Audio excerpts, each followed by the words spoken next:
आज हम यूनानी देवता अपोलो पर थोड़ी गहराई से बात करेंगे।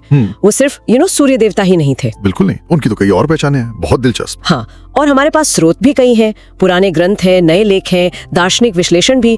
तो कोशिश रहेगी अपोलो की मुख्य भूमिकाओं को समझने की, उनके चरित्र को और उनकी विरासत आज तक कैसे जिंदा है इसे देखने की। हाँ, चलिए शुरू करते हैं। तो सबसे पहले जो दिमाग में आता है, अपोलो मतलब संगीत, भविष्यवाणी और उपचार के देवता, है ना? हाँ बिल्कुल। इलियड में जिक्र है कि वो कैसे देवताओं को मनोरंजन करते थे अपनी वीणा से। लेकिन मुझे ये बात बड़ी दिलचस्प लगती है कि जहाँ वो उपचार के देवता थे, वही उन्हें प्लेग लाने वाला भी माना जाता था। मतलब ये कैसा विरोधाभास है? ये विरोधाभास या कहिए द्वंद्व यूनानी पौराणिक कथाओं की खासियत है। दिखाता है कि दैवीय शक्ति कितनी जटिल हो सकती है। और वीणा की बात करें तो वो भी मशहूर है। हाँ, वो लायर लायर कहते हैं कभी कि उन्होंने खुद ईजाद की, कभी कहते हैं हर्मीस ने उन्हें दी। और संगीत का मामला सिर्फ मनोरंजन नहीं था। वो मासियास वाली कहानी याद है? ओ हाँ, वो प्रतियोगिता वाली। बिल्कुल, जिसमें अहंकार का क्या अंजाम होता है वो दिखाया गया। अपोलो ने उसे बुरी तरह हराया और सजा दी। सही कहा, पर वो सिर्फ कलाओं तक ही सीमित नहीं थे ना, उन्हें झुंडों का रक्षक भी कहते थे, नोमियोस। हाँ, नोमियास। और शहरों का संस्थापक भी, आर्किगेटेस, मतलब एक तरह से शहरों की नींव रखने वाले देवता। और डेल्फी, उनका वो मशहूर भविष्यवाणी केंद्र। हाँ, डेल्फी, उसे उन्होंने पाइथन नाम के एक बड़े सर्प को मारकर स्थापित किया था। वो जगह प्राचीन दुनिया में बहुत अहम थी। अच्छा, उनकी उत्पत्ति के बारे में क्या? ज़्यूस और लेटो के बेटे थे और आर्टेमिस के जुड़वा भाई। हाँ, और उनका जन्म डेलोस द्वीप पर हुआ था। हेरा नहीं चाहती थी कि लेटो कहीं भी बच्चे को जन्म दे पाए, तो डेलोस ही एकमात्र जगह मिली। बड़ी कहानी है उसके पीछे भी। और ये जो बहस है कि क्या वो सूर्य देवता हीलियोस ही है, वो एक पुराना सवाल है। होमर के टाइम में तो अपोलो और हीलियोस अलग अलग थे, पर बाद में खासकर रोमन काल में उन्हें अक्सर एक ही मान लिया गया। फोइबस उनका एक नाम है जिसका मतलब है चमकदार, तो वो प्रकाश से तो जुड़े थे ही। चमकदार, ये उनकी उत्पत्ति के सिद्धांतों से भी जुड़ता है क्या? जैसे वो कहाँ से आए? हाँ, उस पर भी अलग अलग राय हैं। कुछ कहते हैं उत्तर से, हाइपरबोरियन लोगों के पास से। कुछ मानते हैं पूर्व या मिस्र से उनका संबंध है। एक थ्योरी ये भी है कि वो मूल रूप से डोरियन लोगों के देवता थे। मतलब पक्का कुछ नहीं कह सकते। काफी रहस्यमयी।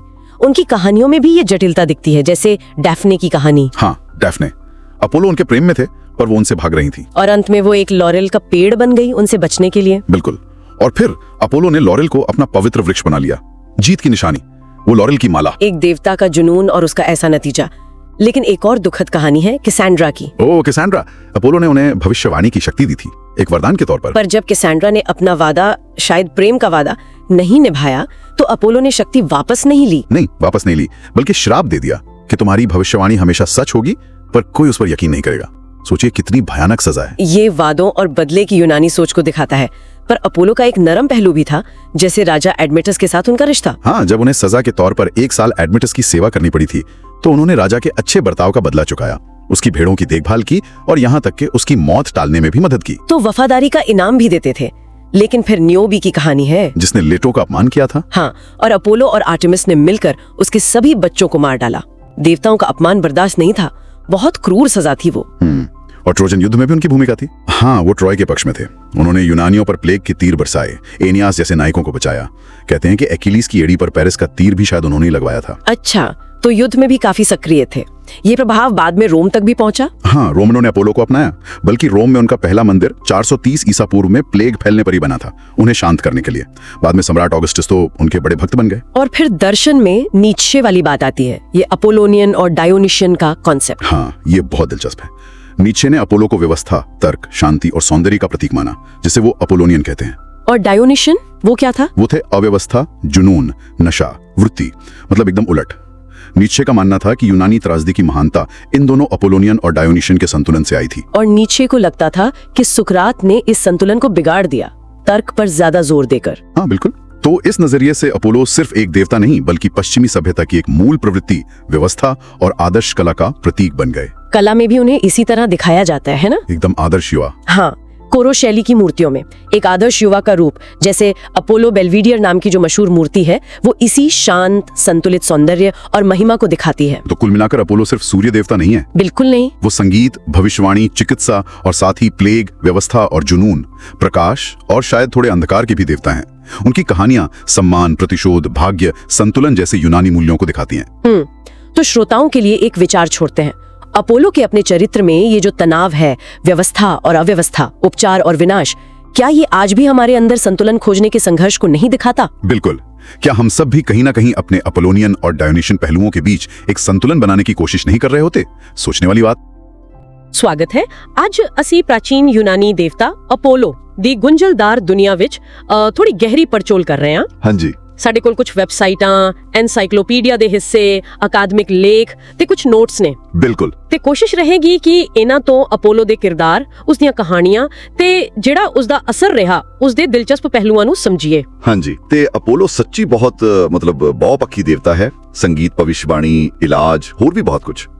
ਆਪਣਾ ਮਕਸਦ ਇਹੀ ਹੈ ਕਿ ਇਹਨਾਂ ਸਰੋਤਾਂ ਤੋਂ ਉਸ ਦੀ ਅਸਲ ਮਹੱਤਤਾ ਨੂੰ ਉਜਾਗਰ ਕਰੀਏ। ਤੇ ਸ਼ੁਰੂਆਤ ਇੱਕ ਦਿਲਚਸਪ ਵਿਰੋਧਾਭਾਸ ਨਾਲ ਕਰਦੇ ਹਾਂ। ਅੱਛਾ। ਕਿ ਅਪੋਲੋ ਨੂੰ ਇੱਕੋ ਸਮੇਂ ਮਹਾਮਾਰੀ ਲਿਆਉਣ ਵਾਲਾ ਹਾਂਜੀ ਤੇ ਨਾਲ ਹੀ ਇਲਾਜ ਕਰਨ ਵਾਲਾ ਵੀ ਮੰਨਿਆ ਜਾਂਦਾ ਸੀ। ਇਹ ਕਿਵੇਂ ਹੋ ਸਕਦਾ ਭਲਾ? ਹਾਂ, ਇਹ ਬੜਾ ਅਹਿਮ ਨੁਕਤਾ ਹੈ। ਚਲੋ ਇਸ ਨੂੰ ਖੋਲਦੇ ਹਾਂ। ਸ਼ੁਰੂਆਤ ਉਸ ਦੇ ਜਨਮ ਤੋਂ ਕਰਦੇ ਹਾਂ। ਕਹਿੰਦੇ ਨੇ ਕਾਫੀ ਨਾਟਕੀ ਸੀ। ਹਾਂ, ਬਹੁਤ। ਦੇਖੋ, ਉਹ ਜ਼ਿਊਸ ਤੇ ਲੀਟੋ ਦਾ ਪੁੱਤਰ ਸੀ ਤੇ ਆਰਟੇਮਿਸ ਦਾ ਜੁੜਵਾ ਭਰਾ। ਹਾਂਜੀ। ਪਰ ਜ਼ਿਊਸ ਦੀ ਪਤਨੀ ਹੇਰਾ ਉਹ ਲੀਟੋ ਤੋਂ ਬਹੁਤ ਨਾਰਾਜ਼ ਸੀ। ਉਸ ਦੇ ਕ੍ਰੋਧ ਕਰਕੇ ਵਿਚਾਰੀ ਲੀਟੋ ਨੂੰ ਜਨਮ ਦੇਣ ਲਈ ਕੋਈ ਥਾਂ ਹੀ ਨਹੀਂ ਸੀ ਮਿਲ ਰਹੀ। ਹਾਂ, ਉਹ ਭਟਕਦੀ ਰਹੀ ਸੀ, ਮੈਂ ਪੜਿਆ ਸੀ। ਬਿਲਕੁਲ। ਆਖਿਰਕਾਰ ਉਸ ਨੂੰ ਇੱਕ ਤੈਰਦੇ ਹੋਏ ਟਾਪੂ ਡੇਲੋਸ ਪੇ ਸ਼ਰਨ ਮਿਲੀ। ਅੱਛਾ, ਤੈਰਦਾ ਹੋਇਆ ਟਾਪੂ। ਹਾਂਜੀ, ਤੇ ਕਹਿੰਦੇ ਨੇ ਜਿਵੇਂ ਹੀ ਅਪੋਲੋ ਦਾ ਜਨਮ ਹੋਇਆ, ਉਹ ਟਾਪੂ ਇੱਕਦਮ ਸਥਿਰ ਹੋ ਗਿਆ। ਓ ਵਾਹ। ਤੇ ਹੋਰ ਸੁਣੋ, ਜਨਮ ਤੋਂ ਤੁਰੰਤ ਬਾਅਦ ਕਹਿੰਦੇ ਨੇ ਉਸਨੇ ਆਪਣਾ ਲਾਇਰ, ਮਤਲਬ ਉਤਾਰਾਂ ਵਾਲਾ ਸਾਜ਼, ਤੇ ਆਪਣਾ ਧਨੁਸ਼ ਮੰਗਿਆ। ਜਨਮ ਲੈਂਦੇ ਹੀ? ਹਾਂਜੀ, ਇਹ ਇੱਕ ਤਰ੍ਹਾਂ ਨਾਲ ਉਸ ਦੀ ਜਨਮਜਾਤ ਸ਼ਕਤੀ ਨੂੰ ਦਰਸਾਉਂਦਾ ਹੈ। ਬਿਲਕੁਲ, ਜਨਮ ਤੋਂ ਹੀ ਸ਼ਕਤੀ ਸਾਫ਼ ਸੀ। ਫਿਰ ਆਉਂਦੇ ਆ ਉਸ ਦੇ ਕੰਮ ਦੇ ਖੇਤਰਾਂ ਵੱਲ। ਉਹ ਤਾਂ ਬਹੁਤ ਸਾਰੇ ਨੇ। ਸੰਗੀਤ ਸ਼ਾਇਦ ਸਭ ਤੋਂ ਮਸ਼ਹੂਰ ਹੈ। ਹਾਂ, ਸੰਗੀਤ ਤਾਂ ਹੈ ਹੀ। ਉਹ ਲਾਇਰ ਦਾ ਉਸਤਾਦ ਸੀ ਤੇ ਜਿਹੜੀਆਂ ਕਲਾ ਦੀਆਂ ਦੇਵੀਆਂ ਨੇ ਮਿਊਜ਼, ਉਹਨਾਂ ਦਾ ਆਗੂ ਸੀ। ਇਸੇ ਲਈ ਉਸ ਨੂੰ ਮਿਊਜ਼ਾਗੇਟਸ ਨਹੀਂ ਕਹਿੰਦੇ ਸਨ। ਅੱਛਾ। ਤੇ ਉਸ ਦਾ ਸੰਗੀਤ ਸਿਰਫ ਮਨਪਰਚਾਵਾ ਨਹੀਂ ਸੀ। ਮੰਨਿਆ ਜਾਂਦਾ ਸੀ ਕਿ ਉਹ ਸਦਭਾਵਨਾ ਲਿਆਉਂਦਾ ਹੈ, ਦਰਦ ਘਟ ਕਰਦਾ ਹੈ। ਪਰ ਸ਼ਾਇਦ ਉਸ ਤੋਂ ਵੀ ਕੀ ਕਹਿੰਦੇ ਨੇ ਜ਼ਿਆਦਾ ਪ੍ਰਭਾਵਸ਼ਾਲੀ ਸੀ ਉਸ ਦੀ ਭਵਿਸ਼ਯਵਾਣੀ ਦੀ ਸ਼ਕਤੀ। ਹਾਂ, ਡੈਲਫੀ ਦਾ ਓਰੇਕਲ, ਉਹ ਤਾਂ ਬਹੁਤ ਮਸ਼ਹੂਰ ਹੈ ਨਾ, ਜਿੱਥੇ ਉਹ ਪੁਜਾਰਨ ਪਾਈਥੀਆ ਉਸ ਦੇ ਸੰਦੇਸ਼ ਦਿੰਦੀ ਸੀ। ਬਿਲਕੁਲ। ਪਰ ਇਹ ਭਵਿਸ਼ਵਾਣੀਆਂ ਹਮੇਸ਼ਾ ਸਿੱਧੀਆਂ ਨਹੀਂ ਹੁੰਦੀਆਂ ਸਨ। ਠੀਕ ਕਿਹਾ। ਸਹੀ ਗੱਲ ਹੈ। ਇਸੇ ਲਈ ਉਸ ਨੂੰ ਲੌਕਸੀਅਸ ਵੀ ਕਹਿੰਦੇ ਸਨ, ਯਾਨੀ ਅਸਪਸ਼ਟ। ਉਸ ਦੀਆਂ ਗੱਲਾਂ ਨੂੰ ਸਮਝਣ ਲਈ ਬੁੱਧੀ ਚਾਹੀਦੀ ਸੀ। ਉਹ ਅਸਲ ਵਿੱਚ ਜ਼ਿਊਸ ਦੇ ਇਰਾਦਿਆਂ ਦਾ ਸੰਦੇਸ਼ਵਾਹਕ ਸੀ। ਅੱਛਾ। ਤੇ ਇੱਥੇ ਹੀ ਉਹ ਗੱਲ ਫਿਰ ਆਉਂਦੀ ਹੈ ਜਿਹੜੀ ਤੁਸੀਂ ਸ਼ੁਰੂ 'ਚ ਕਹੀ ਸੀ, ਇਲਾਜ ਤੇ ਬਿਮਾਰੀ ਵਾਲੀ। ਹਾਂ, ਉਦਵੈਤ। ਜਿਵੇਂ ਟ੍ਰੋਜਨ ਯੁੱਧ ਵਿੱਚ ਉਸਨੇ ਯੂਨਾਨੀਆਂ ਤੇ ਤੀਰਾਂ ਨਾਲ ਪਲੇਗ ਭੇਜੀ ਸੀ। ਹਾਂਜੀ। ਪਰ ਉਸਨੂੰ ਪੇਹੈਨ ਯਾਨੀ ਇਲਾਜ ਕਰਨ ਵਾਲਾ ਤੇ ਅਲੈਕਸੀਕਾਕੋਸ ਯਾਨੀ ਬੁਰਾਈ ਨੂੰ ਦੂਰ ਕਰਨ ਵਾਲਾ ਵੀ ਕਿਹਾ ਜਾਂਦਾ ਸੀ। ਇਹ ਕਿਵੇਂ? ਦੇਖੋ, ਇਹ ਸ਼ਾਇਦ ਉਸ ਵੇਲੇ ਕੁਦਰਤ ਦੀ ਦੋਹਰੀ ਸ਼ਕਤੀ ਨੂੰ ਸਮਝਣ ਦਾ ਤਰੀਕਾ ਸੀ। ਜਿਵੇਂ ਕੁਦਰਤ ਜੀਵਨ ਦਿੰਦੀ ਵੀ ਹੈ ਤੇ ਲੈਂਦੀ ਵੀ ਹੈ। ਬਿਲਕੁਲ। ਇੱਕੋ ਸਰੋਤ ਤੋਂ ਦੋਵੇਂ ਚੀਜ਼ਾਂ। ਅਪੋਲੋ ਇਸੇ ਗੁੰਝਲਦਾਰ ਸੱਚ ਦਾ ਇੱਕ ਤਰ੍ਹਾਂ ਨਾਲ ਪ੍ਰਤੀਕ ਸੀ। ਠੀਕ ਹੈ। ਉਸਨੇ ਤਾਂ ਇਲਾਜ ਦੇ ਦੇਵਤਾ ਐਸਕਲੀਪੀਅਸ ਨੂੰ ਜਨਮ ਵੀ ਦਿੱਤਾ ਸੀ। ਅੱਛਾ, ਐਸਕਲੀਪੀਅਸ ਉਸ ਦਾ ਪੁੱਤਰ ਸੀ। ਹਾਂਜੀ, ਤੇ ਇਸ ਤੋਂ ਇਲਾਵਾ ਉਸ ਨੂੰ ਫੀਬਸ ਯਾਨੀ ਚਮਕਦਾਰ ਵੀ ਕਹਿੰਦੇ ਸਨ। ਇਹ ਰੋਸ਼ਨੀ ਤੇ ਤਰਕ ਨਾਲ ਉਸ ਦੇ ਸਬੰਧ ਨੂੰ ਦਰਸਾਉਂਦਾ ਹੈ। ਹਾਲਾਂਕਿ ਸੂਰਜ ਦੇਵਤਾ ਹੀਲੀਓਸ ਨਾਲ ਉਸ ਦੀ ਪਹਿਚਾਨ ਉਹ ਬਾਅਦ ਵਿੱਚ ਜ਼ਿਆਦਾ ਪੱਕੀ ਹੋਈ। ਸਮਝ ਗਈ। ਇਹ ਸਾਰੀਆਂ ਭੂਮਿਕਾਵਾਂ ਤਾਂ ਹਨ, ਪਰ ਅਪੋਲੋ ਦੀ ਅਸਲ ਸ਼ਖਸੀਅਤ ਉਸ ਨਾਲ ਜੁੜੀਆਂ ਕਹਾਣੀਆਂ 'ਚ ਜ਼ਿਆਦਾ ਉਭਰਦੀ ਹੈ। ਡੈਲਫੀ ਵਾਲੀ ਕਹਾਣੀ ਬੜੀ ਮਹੱਤਵਪੂਰਨ ਲੱਗਦੀ ਹੈ। ਬਹੁਤ ਜ਼ਿਆਦਾ। ਉੱਥੇ ਉਸਨੇ ਇੱਕ ਭਿਆਨਕ ਅਜਗਰ ਪਾਈਥਨ ਨੂੰ ਮਾਰਿਆ ਸੀ ਓਹ, ਤੇ ਫਿਰ ਆਪਣਾ ਔਰੇਕਲ ਸਥਾਪਿਤ ਕੀਤਾ। ਇਹ ਦਿਖਾਉਂਦਾ ਹੈ ਕਿ ਭਵਿਸ਼ਵਾਣੀ ਦੇ ਮਾਮਲੇ 'ਚ ਉਹ ਸਭ ਤੋਂ ਉੱਪਰ ਸੀ। ਤੇ ਡੈਫਨੀ ਵਾਲੀ ਕਹਾਣੀ, ਉਹ ਵੀ ਕਾਫੀ ਮਸ਼ਹੂਰ ਹੈ। ਹਾਂ, ਡੈਫਨੀ ਵਾਲੀ। ਉੱਥੇ ਉਸ ਦਾ ਪਿਆਰ ਠੁਕਰਾਇਆ ਗਿਆ ਤੇ ਡੈਫਨੀ ਲੌਰਲ ਦੇ ਰੁੱਖ ਵਿੱਚ ਬਦਲ ਗਈ। ਇਹ ਸਿਰਫ ਪਿਆਰ ਦੀ ਅਸਫਲਤਾ ਨਹੀਂ, ਇਸ ਦਾ ਹੋਰ ਵੀ ਮਤਲਬ ਹੈ। ਹਾਂ, ਇਹ ਵੀ ਦੱਸਦੀ ਹੈ ਕਿ ਲੌਰਲ ਦਾ ਰੁੱਖ ਅਪੋਲੋ ਲਈ ਪਵਿੱਤਰ ਕਿਉਂ ਬਣਿਆ। ਲੌਰਲ ਜਿੱਤ ਤੇ ਕਵਿਤਾ ਦਾ ਪ੍ਰਤੀਕ ਵੀ ਹੈ। ਅੱਛਾ। ਤੇ ਇੱਕ ਹੋਰ ਕਹਾਣੀ ਹੈ ਮਾਰਸੀਅਸ ਨਾਲ ਸੰਗੀਤ ਮੁਕਾਬਲੇ ਵਾਲੀ। ਉਹ ਤਾਂ ਕਾਫੀ ਭਿਆਨਕ ਜੀ ਲੱਗਦੀ ਹੈ। ਹਾਂ, ਉਹ ਅਪੋਲੋ ਦਾ ਥੋੜਾ ਹਨੇਰਾ ਪੱਖ ਦਿਖਾਉਂਦੀ ਹੈ। ਇੱਕ ਸਟਾਇਰ ਸੀ ਮਾਰਸੀਅਸ। ਹਾਂਜੀ। ਉਸਨੇ ਅਪੋਲੋ ਨੂੰ ਸੰਗੀਤ ਮੁਕਾਬਲੇ ਲਈ ਵੰਗਾਰਿਆ ਤੇ ਹਾਰ ਗਿਆ। ਫਿਰ ਅਪੋਲੋ ਨੇ ਉਸ ਤੇ ਹੰਕਾਰ ਦੀ ਸਜ਼ਾ ਵਜੋਂ ਉਸ ਦੀ ਜਿਉਂਦੇ ਜੀ ਖਲ ਉਤਾਰ ਦਿੱਤੀ ਸੀ। ਓ ਮਾਈ ਗॉड। ਹਾਂ, ਇਹ ਕਾਫੀ ਭਿਆਨਕ ਹੈ, ਪਰ ਇਹ ਕਲਾ ਵਿੱਚ ਉੱਤਮਤਾ ਤੇ ਨਾਲ ਹੀ ਦੇਵਤਿਆਂ ਦੇ ਅਧਿਕਾਰ ਨੂੰ ਚੁਣੌਤੀ ਦੇਣ ਦੇ ਖਤਰਿਆਂ ਨੂੰ ਦਰਸਾਉਂਦੀ ਹੈ। ਇਹ ਉਸ ਦੇ ਕਿਰਦਾਰ ਦੀ ਸਖਤੀ ਤੇ ਵਿਵਸਥਾ ਦੀ ਮੰਗ ਨੂੰ ਵੀ ਜ਼ਾਹਿਰ ਕਰਦੀ ਹੈ।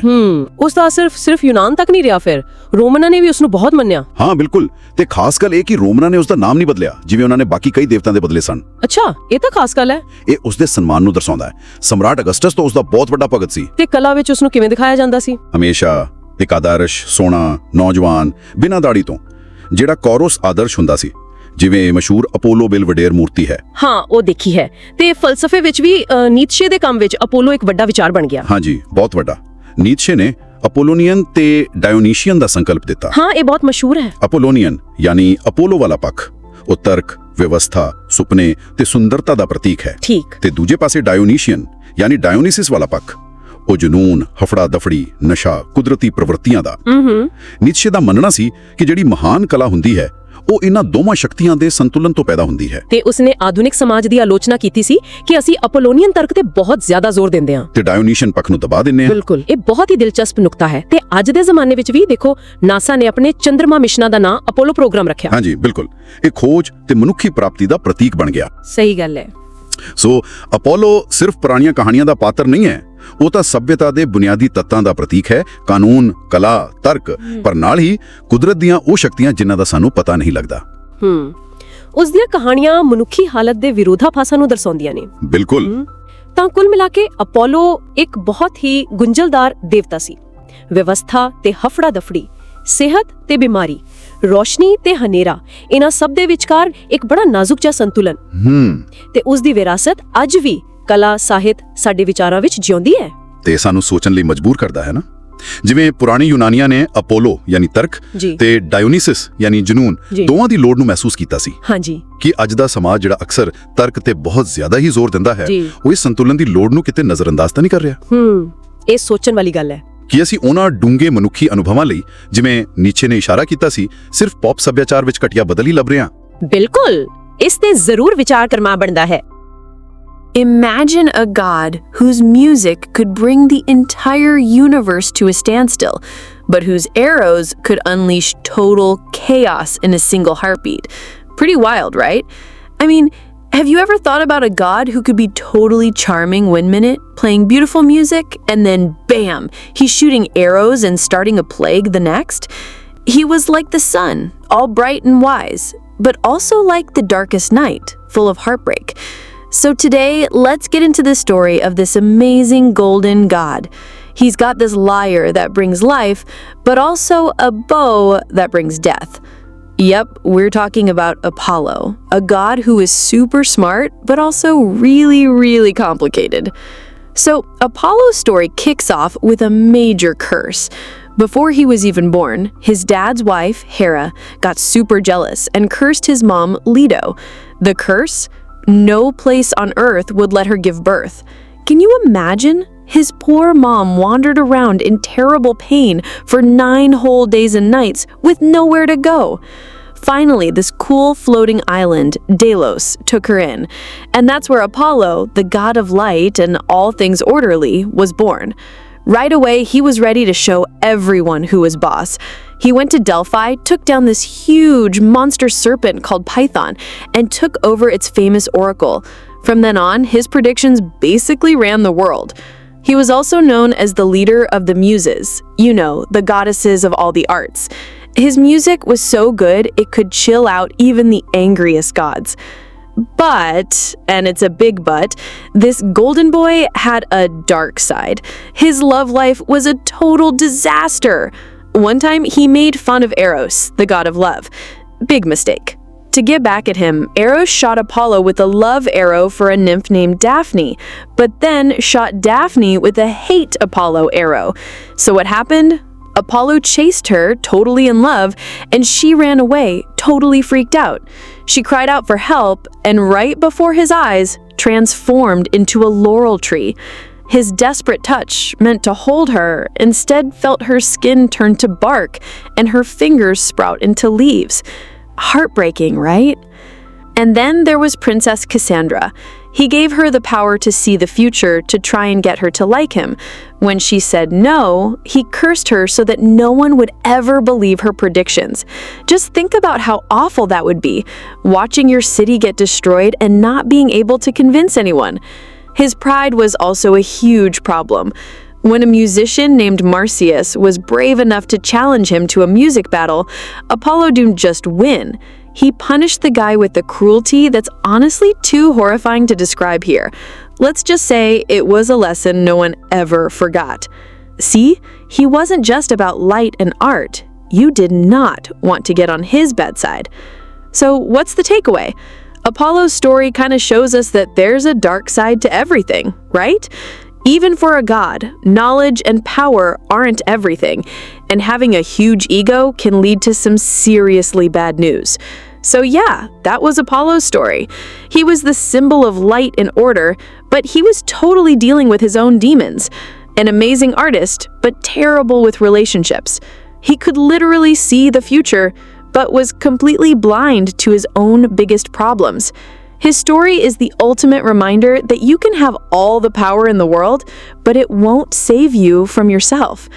If you were fascinated by the two sides of this golden god, show some love by hitting that like button, share it with your friends, and tell us in the comments which god's hidden story you want us to uncover next.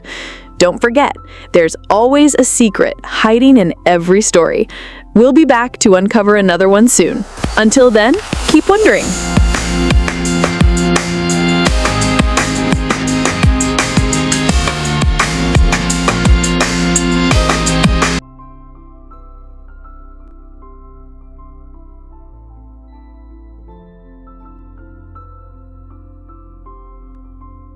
ज्ञान के प्रकाश और भविष्य के अंधकार के बीच एक देवता ऐसा था जिसकी वीणा ब्रह्मांड को शांत कर सकती थी और जिसके तीर किसी भी पल विनाश ला सकते थे। क्या आपने कभी किसी ऐसे देवता के बारे में सोचा है जो एक पल में अपनी धुन से दुनिया को सम्मोहित कर दे और अगले ही पल अपने एक तीर से महामारी फैला दे? एक ऐसा देवता जो ज्ञान का सूर्य भी है और अधूरे प्रेम की स्याह रात भी। आज हम उस सुनहरे देवता की कहानी में उतरेंगे जिसकी एक हाथ में जीवन देने वाली वीणा है तो दूसरे हाथ में मृत्यु लाने वाला धनुष। ये कहानी है अपोलो की, वो देवता जो जितना उज्जवल था उतना ही जटिल भी। अपोलो की कहानी शुरू होती है एक श्राप से। देवताओं के राजा जियूस और देवी लेटो के पुत्र अपोलो के जन्म से पहले ही जियूस की जलन से भरी पत्नी हेरा ने लेटो को श्राप दिया कि उसे धरती पर कोई भी जगह संतान को जन्म देने के लिए नहीं मिलेगी। जरा उस माँ की बेबसी और पीड़ा महसूस कीजिए, जो 9 दिन और 9 रात तक प्रसव पीड़ा में तड़पती रही और पूरी धरती पर उसे 1 इंच जमीन भी नसीब नहीं हुई। आखिरकार एक तैरते हुए द्वीप डेलोस ने उसे शरण दी और वहीं अराजकता और पीड़ा के बीच जन्म हुआ प्रकाश और व्यवस्था के देवता अपोलो का। जन्म लेते ही उन्होंने अपनी दिव्य शक्ति का प्रदर्शन किया, डेल्फी में विशालकाय अजगर पाइथन का वध करके, जो पुरानी आदिम शक्तियों का प्रतीक था। इस विजय के साथ अपोलो ने डेल्फी के उस महान ओराकल पर अधिकार कर लिया जहां से उनकी भविष्यवाणियां पूरी दुनिया का भाग्य तय करने वाली थी।